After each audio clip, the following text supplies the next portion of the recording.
ಹನುಮಮಾಲೆಯ ಕಾರ್ಯಕ್ರಮಕ್ಕೆ 3ನೇ ತಾರೀಕಿಗೆ ಎಲ್ಲರೂ ಬರಕ್ಕಂಥದ್ದವರಿಗೆ ನಾನು ತುಂಬ ಹೃದಯದಿಂದ ಶುಭಾಶಯವನ್ನು ಕೋರುತ್ತಿದ್ದೇನೆ. ನಮ್ಮ ಹನುಮಮಾಲೆಯ ಕಾರ್ಯಕ್ರಮ ಇದು ಗಂಗಾವತಿಯಲ್ಲಿ ಅಂಥದ್ದು 3ನೇ ತಾರೀಕು.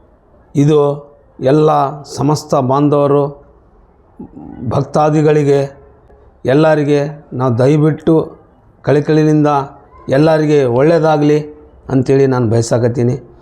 ಏನಪ್ಪ ಅಂದರೆ ನಮ್ಮ ಊರಿನಲ್ಲಿ ಇಂಥ ಪುನೀತರ ಜಾಗ ಇರಬೇಕಂದ್ರೆ ನಾವು ಎಲ್ಲ ಅದೃಷ್ಟದವರು ಇದ್ದೀವಿ. ಏನಪ್ಪ ಅಂದರೆ ಹನುಮಮಾಲೆ ಭಕ್ತರು ನಾವಲ್ಲ ಬೇರೆ ನೀವಲ್ಲ ಬೇರೆ ಎಲ್ಲರೂ ಒಂದಾಗಿ ಕುಣ್ಕೊಂಡು ಇವತ್ತು ಮಾಡಕತ್ತೀವಿ ಅಂದರೆ ನಮ್ಮ ಊರಿನಲ್ಲಿ ಇಂಥದ್ದು ಸಿಕ್ಕೈತಂದರೆ ಪುಣ್ಯಾತ್ಮದರು ನಾವು ನೀವು ಎಲ್ಲ ಕಲಿತು ಯಾವ ಜಾತಿ ಇಲ್ಲ ಮತ ಇಲ್ಲಾರ್ದಂಗೆ ನಾವು ಮಾಡ್ಕೊಂಡು ಇದ್ದೀವಿ. ಇದೇ ಥರದ ನಮಗೆ ಊರಿಗೆ ಚಲೋ ಆಗಲಿ, ನಮ್ಮ ಊರಿಗೆ ಶಾಂತಿ ಇರಲಿ ಅಂಥೇಳಿ ನಾನು ಹೇಳಕ್ಕೆ ಬಯಸ್ತಿದ್ದೀನಿ. ಎಲ್ಲರಿಗೆ ಒಳ್ಳೆಯದಾಗಲಿ. ಹನುಮಮಾಲೆ ಯಾರ್ಯಾರು ಮಾಲೆ ಹಾಕ್ಕಂದಾರ ಅವ್ರಿಗೆಲ್ಲ ಆರೋಗ್ಯ ಇರಲಿ.